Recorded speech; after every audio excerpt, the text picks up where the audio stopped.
नमस्कार दोस्तों, कैसे हैं आप सब। उम्मीद है अच्छे होंगे और आपकी पढ़ाई लिखाई भी ठीक चल रही होगी। दोस्तों, आज के इस वीडियो में हम लोग जानने वाले हैं कि धर्म का असली अर्थ क्या होता है। जैसे कि थंबनेल में मैंने लिखा ही है कि धर्म का असली अर्थ जान लीजिए क्या होता है। धर्म के विषय में हम लोग बहुत पढ़ते सुनते देखते आ रहे हैं, ज़्यादातर अपने सामाजिक परिस्थितियों में, राजनीतिक परिस्थितियों में, आज के समय में धर्म का जो है बहुत से मतलब हम देखते आ रहे हैं, सुनते आ रहे हैं। तो इस वजह से दरअसल जो धर्म का अर्थ हम सुन रहे हैं, वास्तव में जो हम धर्म समझ रहे हैं धर्म को, वो धर्म है ही नहीं। कहने का मतलब ये है, आज के समय में यही है कि हिंदू धर्म, मुस्लिम धर्म, सिख धर्म, ईसाई धर्म, पारसी धर्म, यहूदी धर्म, जैन धर्म, बौद्ध धर्म, ये तमाम जो एक चीज़ें हैं या कह सकते हैं ये जो भी हैं, उसे हम धर्म क्यों कह रहे हैं, जबकि ये धर्म है ही नहीं। क्यों नहीं है, मैं पूरी तरीके से आपको क्लियर करूँगी यहाँ पे, ठीक है। और वो क्या है, वो एक अलग वीडियो बनाएंगे कि उसे क्या कहते हैं। अगर हिंदू, मुस्लिम, सिख, ईसाई धर्म नहीं है तो वो क्या है, उसके लिए एक नेक्स्ट वीडियो आपकी ज़रूर रहेगी। इसके जस्ट बाद में उसको बनाऊंगी और वहाँ पे आपको बताऊंगी कि वो क्या होते हैं, ठीक है। तो ज़रा ध्यान से देखिएगा, धर्म क्या होता है। धर्म आप अक्सर सुनते आए होंगे कि धर्म वो है जिसे हम धारण करते हैं, यानी जिसे हम धारण करने का मतलब है जिसे हम अपने जीवन में उतारते हैं या जिसे हम अपनाते हैं, वही क्या है, धर्म है। तो क्या हम धारण करेंगे, वस्त्र धारण करेंगे तो धर्म कहलाएगा नहीं। क्या धारण करेंगे कि हम कहेंगे हाँ अब हमने धर्म को धारण कर लिया है। तो धर्म को धारण करने के लिए कौन कौन सी चीज़ों को धारण करना होता है, इसे जानने से पहले धर्म का अर्थ जानना बहुत जरूरी है। देखिए, धर्म क्या है, जीवन यापन की एक सभ्य शैली ही धर्म है।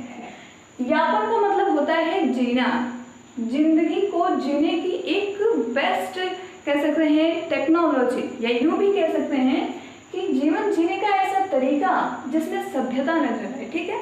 दरअसल देखिए, जीवन आज हर कोई जी रहा है, हर प्राणी जीवन जी रहा है, पर उनके पास वो सभ्यता नहीं है जो आज हमारे पास है, ठीक है। कभी आज के कई साल पहले हम भी उन्हीं श्रेणी में आते थे, उन्हीं हिंसक पशुओं में आते थे, जानवरों में आते थे।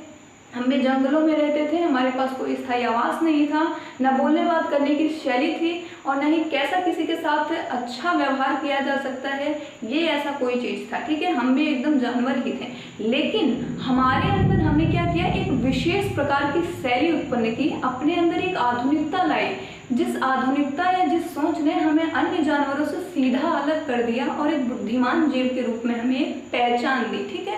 अब वही तरीका, यानी सभ्य, एक बेहतर तरीका, जीवन जीने का एक बेहतर तरीका ही क्या होता है, धर्म होता है। तो मानव जानवरों से अलग क्यों होता है, क्योंकि वो धर्म को धारण करके जीता है, इसी वजह से वो अन्य जीवों से अलग माना जाता है, ठीक है। तो धर्म का मतलब वही, जीवन जीने के जिस तरीके को हम धारण करते हैं उसी को क्या कहते हैं, धर्म कहते हैं, जो हमें एक बेहतर इंसान बना दे, एक बेहतर जीव बना दे, ठीक है। तो वो कौन कौन सी क्वालिटी है या वो कौन कौन से कह सकते हैं कि लक्षण है जिन्हें धारण करने से हम कह सकते हैं कि हम धार्मिक व्यक्ति हो चुके हैं। पहली बात, केवल अगरबत्ती जला देना, केवल रोज रोज पूजा कर लेना ही धर्म नहीं है। धर्म के लिए सदाचार का होना बहुत ज़रूरी है। अपने दिल में एक अच्छे इंसान को जन्म देना बहुत ज़रूरी है, जो अहिंसात्मक हो, जो हर तरीके से बेहतर हो, ठीक है। एक अच्छा इंसान जो आपको एक अच्छे इंसान की पहचान दे दे, वही आपका धर्म है, एक शब्द में इसे समझिएगा। देखिए, हमारी जो मनुस्मृति है, उत्तर वैदिक काल में लिखी गई थी, मनुस्मृति जो है उसके अंदर ये धर्म के कुछ लक्षण दिए गए हैं। अब इससे शुरू करने से पहले एक चीज़ मैं बताना चाहती हूँ, यहाँ मनुस्मृति के पक्ष विपक्ष से कोई मतलब नहीं है।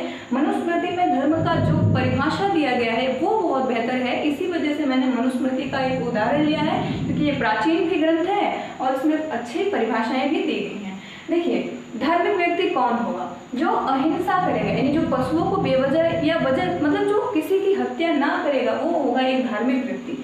जो सत्य बोलेगा यानी सच बोलेगा, जो तप यानी कि तपस्या करेगा, वो होगा एक धार्मिक व्यक्ति। जो दान देने की अपने अंदर क्षमता रखता हो, वो होगा एक धार्मिक व्यक्ति।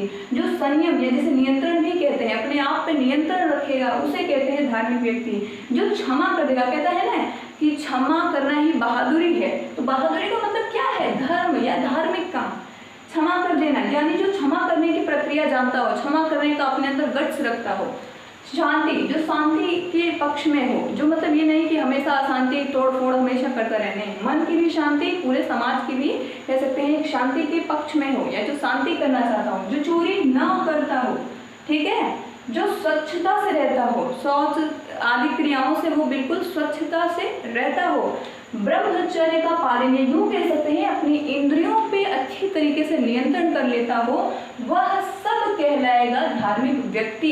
एक व्यक्ति जब इन सभी चीजों को धारण करके अपने जीवन को जीना शुरू करेगा तो वो क्या होगा, एक धार्मिक व्यक्ति कहलाएगा। और इन सारे लक्षणों को क्या कहते हैं, धर्म कहते हैं। सिर्फ आप इतनी बात जानेगा। अब आप बताइए, जो व्यक्ति इन सभी की सभी चीजों को धारण करके अपना जीवन जीना शुरू करेगा, क्या वो एक बेहतर इंसान नहीं होगा? जो इंसान चोरी नहीं करता है वो कितना अच्छा होता है, जो शांति, संयम, ब्रह्मचर्य, स्वच्छता, अहिंसा, सत्य, तप, दान, संयम, क्षमा, इन सभी को अपने जीवन में उतार के जिएगा, वो कितना बेहतर इंसान बनेगा। ठीक है, इसीलिए लोग कहते हैं बुढ़ापा में आ गए हैं, अब थोड़ा धर्म कर्म का कार्य कर लें, यानी धर्म का कुछ कार्य कर लें, तभी भगवान के चरणों में हमें कुछ जगह मिलेगी। ठीक है, तो आपको समझ में आ गया होगा। धर्म का मतलब इतना ही जान लीजिए, कह सकते हैं सदाचार का भाव, या एक अच्छा इंसान ही धार्मिक व्यक्ति है। और अच्छाई, जितनी दुनिया में जितनी अच्छाइयाँ हैं वो सब धर्म है, इतना जान लीजिए। मनुस्मृति में तो 10 ही लक्षण दिए गए हैं,